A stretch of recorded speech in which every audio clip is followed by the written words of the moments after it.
ओ hello, खड़ी हो। समझ में नहीं आ रहा क्या कह रही हूँ? खड़ी हो मतलब खड़ी हो। हाउ डेयर यू ईशू। तुझे क्या लगता है ये एक वर्ड इंग्लिश का मुझे झाड़ के मुझे डरा देगी? तुझे मैंने बोला है कुर्सी से खड़ी हो तो खड़ी हो जा। तुम्हारी हिम्मत कैसे हुई मुझसे इस तरह से बात करने की? अरे पता भी है तुम्हारे सामने कौन खड़ा है? बहुत अच्छे से पता है कि मेरे सामने कौन खड़ा है। तू खड़ी है जिसकी मेरे सामने ना कोई औकात नहीं है, जीरो है तू। अबे ओ, तू जानती है तू किससे बात कर रही है? तू हमारी कंपनी के एक सिक्योरिटी गार्ड है और हमने आज तक मैडम से ऊंची आवाज में बात नहीं करी और तू मैडम से इतनी ऊंची आवाज में बात कर रही है। तू मुझे सिखाएगा और मुझे बहुत अच्छे से पता है कि मुझे इससे कैसे बात करनी है और कैसे नहीं करनी। और तू ना बीच में मत पड़ वरना खामखा तू भी सुनेगा। और हाँ, बिल्कुल सही कह रही हूँ, तेरी औकात ना जीरो है। ये जो बनी फिरती है ना यहाँ की मालकिन, कुछ भी नहीं है तू मेरे आगे। क्या कहा तूने? तू मेरी औकात की बात कर रही है? देख, मुझे ना 1 सेकंड लगेगा तुझे यहाँ से बाहर फेंकने में, समझी? तू मुझे बाहर निकालेगी? अरे तेरी जैसी ना मैंने बहुत देखी है। और अगर तूने मुझे निकाल भी दिया ना तो तेरी ये कंपनी ना ठप हो जाएगी, जीरो हो जाएगी, बिल्कुल तेरी तरह। निकाल मुझे। अच्छा, तुम्हें सच में ऐसे लगता है कि ये कंपनी तुम्हारी वजह से चल रही है? मुझे लगता नहीं है, ऐसा है। तू मुझे निकाल के देख ना, तेरी कंपनी जीरो हो गई, बैठ के रोएगी तू यहाँ पे। देख रहे हो कृष्ण, अरे जिस लड़की की मेरे सामने जबान तक नहीं खुलती थी वो आज मुझसे तू तड़ाक से बात कर रही है। ये तो सही कह रहे हो मैडम आप। इसने आज तक कभी ऊंची आवाज में बात नहीं करी और आज ये इतनी बदतमीजी से बात कर रही है। अब तू मुझे सिखाएगा कि मुझे किससे कैसे बात करनी है। मुझे बहुत अच्छे से पता है कि तुम जैसों से ना कैसी बात की जाती है और बिल्कुल ठीक कर रही हूँ मैं। और तू भगा मुझे, खड़ी क्यों है? डर लग रहा है ना तेरे को? क्या कहा तुमने? मैं तुमसे डरती हूँ? बिल्कुल भी नहीं। अरे यहाँ की ओनर हूँ मैं और मैं तुम्हें यहाँ से धक्के मार कर निकालूंगी। देखो, इससे पहले मेरा दिमाग घूम जाए और मैं यहाँ तुम्हें धक्के मार के निकालूं। निकल जाओ यहाँ से। हाँ हाँ, जा रही हूँ। और वैसे भी मैं भी देखती हूँ तेरी कंपनी कैसे चलेगी। अब ठप हो जाएगी, याद रखियो। मैडम, आपने इसको कंपनी से निकाल के बहुत अच्छा किया। अरे आज इसने हमारे साथ बदतमीजी से बात करी है, हो सकता है कल कोई सफाई वाला हमारे साथ ऐसे बात करता।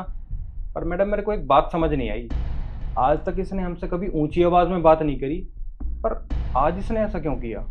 पता नहीं किशन, ये बात तो मुझे भी समझ नहीं आ रही कि इसने ऐसा क्यों किया। पर कोई बात नहीं, तुम जाओ और अपना काम करो। जिसका क्या करना है वो मैं देखती हूँ। ठीक है मैडम।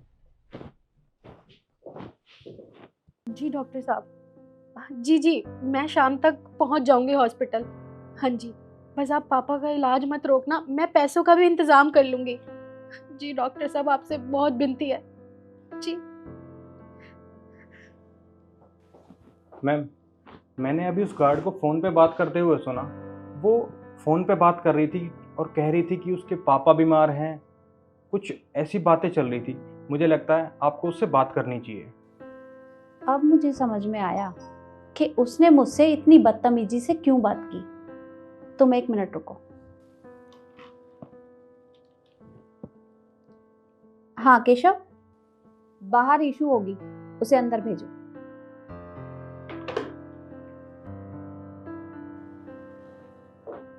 हाँ, क्या हो गया? अभी मुझे गए हुए 2 मिनट नहीं हुए और तूने मुझे बुला लिया।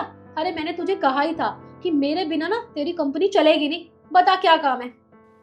देखो इशू, मैंने तुम्हें यहाँ इसलिए बुलाया है कि मुझे समझ नहीं आ रहा कि तुम हमसे बदतमीजी से क्यों बात कर रही हो। और मुझे अच्छे से पता है तुम अभी फ़ोन पे किसी से बात कर रही थी, क्योंकि गांव में तुम्हारे पापा की तबीयत खराब है। क्या मैं पूछ सकती हूँ क्या हुआ उन्हें? पहले तो मैम मुझे माफ़ कर दीजिए, मैंने आपसे बदतमीजी की है और मेरी मजबूरी थी। आप ही बताओ मैं क्या करती। मेरे पापा की तबीयत इतनी ज़्यादा ख़राब है कि मुझे कुछ समझ ही नहीं आ रहा था।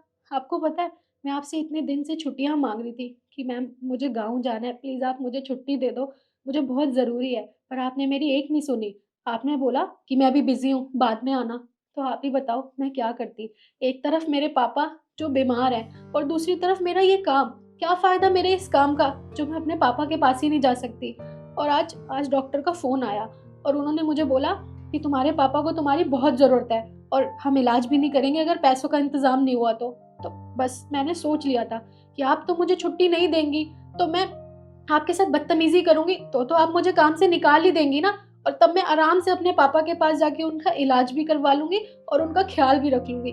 तो बस, और आप ही बताओ ना, एक बेटी और क्या ही करती। तो मुझे समझ नहीं आया कुछ भी।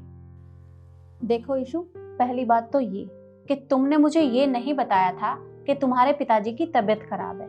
अगर तुम मुझे बताती तो मैं तुम्हें छुट्टी दे देती। गलती तो तुम्हारी है ना, तुम्हें मुझे बताना चाहिए था। और काम का वर्कलोड इतना ज्यादा होता है तो मेरे माइंड से स्किप हो गया कि तुम छुट्टी क्यों मांग रही हो मुझसे, इसलिए मैंने तुम्हें छुट्टी नहीं दी। पर देखो, तुम मुझे एक बात बताओ, तुम्हें तो यही लगा ना कि अगर तुम मुझसे इस तरह से बात करोगी तो मैं तुम्हें यहाँ से निकाल दूंगी। पर तुम्हारी जगह कोई और भी होता तो शायद वो यही सब करता। इसमें तुम्हारी कोई गलती नहीं है। पर क्या तुमने ये सोचा कि अगर तुम इस तरह से काम छोड़कर यहाँ से चली जाओगी तो तुम्हारे पापा का इलाज कैसे होगा? कहाँ से पैसे आएंगे? कहाँ से तुम पैसों का बंदोबस्त करोगी? ये नहीं सोचा तुमने। अरे इस काम से ही तो तुम्हारा घर चलता है। तो अगर तुम इसी काम को छोड़ दोगी तो तुम्हारे पिताजी का इलाज कैसे होगा? देखो, तुम चिंता मत करो और गांव में अपने पिताजी का इलाज करवाओ। और हाँ, सैलरी की चिंता मत करना, तुम्हारे अकाउंट में मैं पैसे ट्रांसफर करवा दूंगी। बस तुम जाओ और उनका इलाज करवाओ। ठीक है मेम साहब, बस आप मुझे माफ़ कर देना। मैंने ज़्यादा बदतमीज़ी कर दी, मुझे समझ नहीं आ रहा था, और आप भी मुझे माफ़ कर देना। कोई बात नहीं ईशु, मैंने कहा ना, अगर तुम्हारी जगह मैं होती तो शायद मैं भी ऐसा ही रिएक्ट करती। इनफैक्ट मुझे भी ऐसा ही लगता। कोई बात नहीं। ठीक है, अब मैं जल्दी से चली जाती हूँ गाँव और पापा का ध्यान रखूंगी। ठीक है।